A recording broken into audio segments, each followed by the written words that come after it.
Ma cabane du bout du monde. Je m'appelle Lucille et je suis à la recherche de la cabane idéale. À quoi pourrait-elle ressembler? En faisant un tour du monde, j'ai puisé quelques idées. Ma cabane du bout du monde, d'Emmanuel Mardesson et Sarah Loulandau, aux éditions L'Agrume. La cabane d'Éric est cachée sous une couche de mousse. Elle semble avoir poussé dans la forêt. On peut passer à côté sans la remarquer. 3 de ses côtés sont construits en bois. Le 4e est creusé dans la terre. C'est une vraie tanière. Sa cheminée est bien pratique pour se réchauffer. Nous avons même pu cuisiner. Nos desserts à la cardamome ont beaucoup plu à un élan gastronome et un timide blaireau. Par la fenêtre, il mangeait des yeux nos brioches en forme d'escargot. La cabane d'Anna n'a ni porte ni clé, juste une échelle de corde pour se rapprocher du ciel en guise d'escalier. Elle est nichée dans une oasis fruitée construite dans la végétation.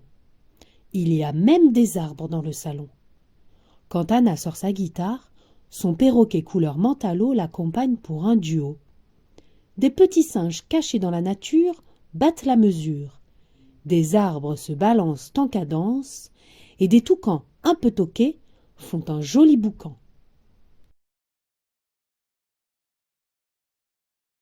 La cabane de pêcheur d'Antonio est construite au-dessus de l'eau. C'est un trabuco.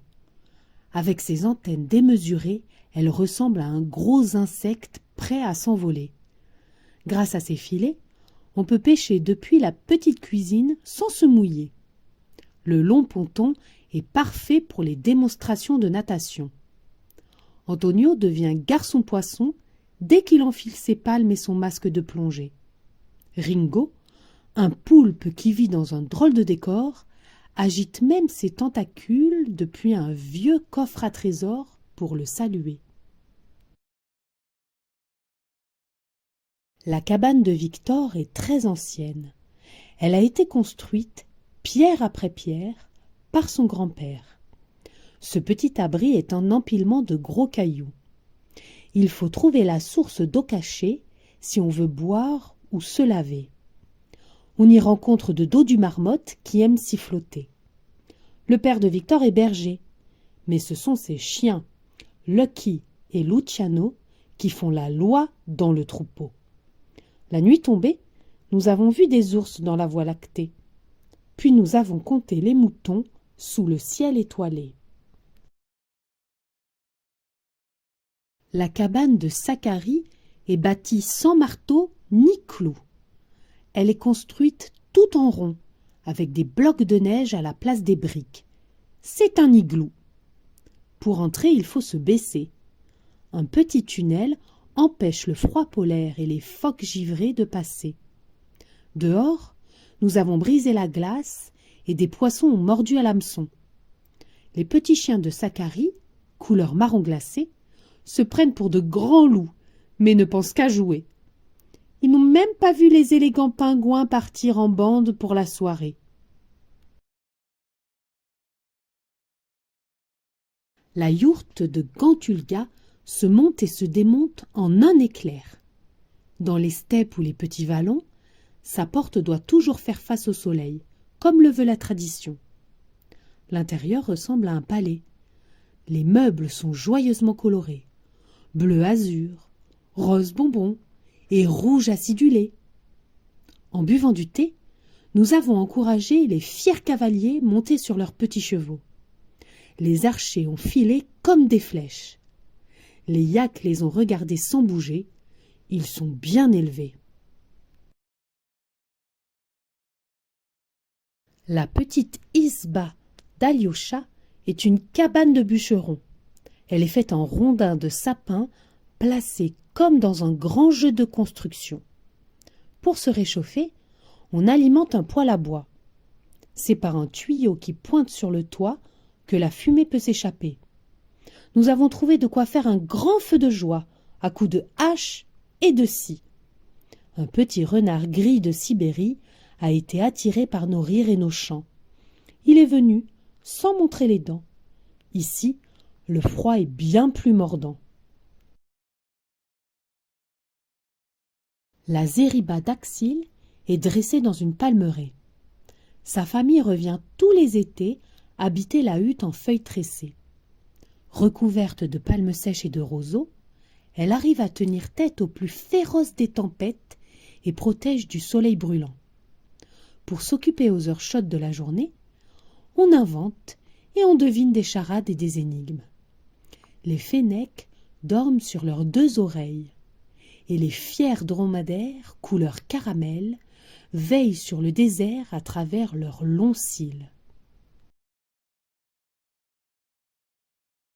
La cabane d'Esra est creusée dans un rocher. Depuis la nuit des temps, on aménage ces grottes cachées dans un décor lunaire. La température y est toujours idéale grâce à la pierre. Fraîcheur en été et douceur en hiver. Au centre de la terre, on manque parfois d'un peu de lumière. Alors, nous avons allumé des petites bougies.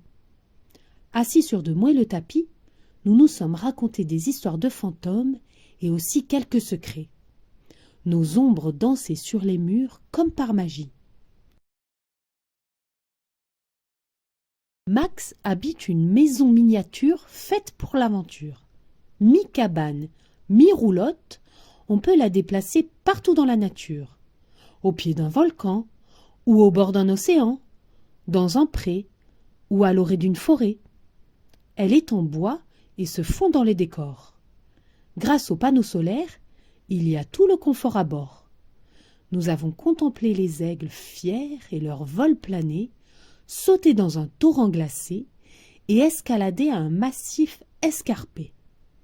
Sur les bords d'une rivière, nous avons aussi pris le temps de ne rien faire. La cabane d'Aoura fait face à l'océan. On y accède depuis la plage par un petit escalier bleu et blanc. C'est l'endroit idéal pour se reposer entre deux bains de mer, à l'ombre des frangipaniers. Son voisin vit sous un cocotier. C'est Gordon, un gecko connu dans tout Waikiki pour ses singeries. Il adore danser au son des ukulélés. Nous avons surfé en compagnie d'une bande de poissons perroquets. Quelques souriants requins-baleines nous ont gentiment encouragés.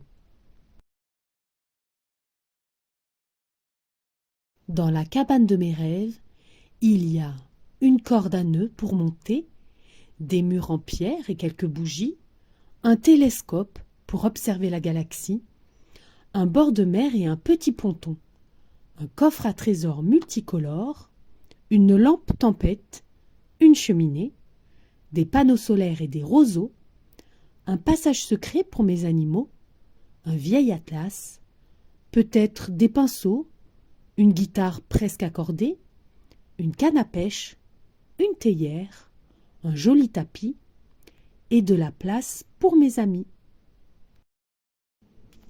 Fin.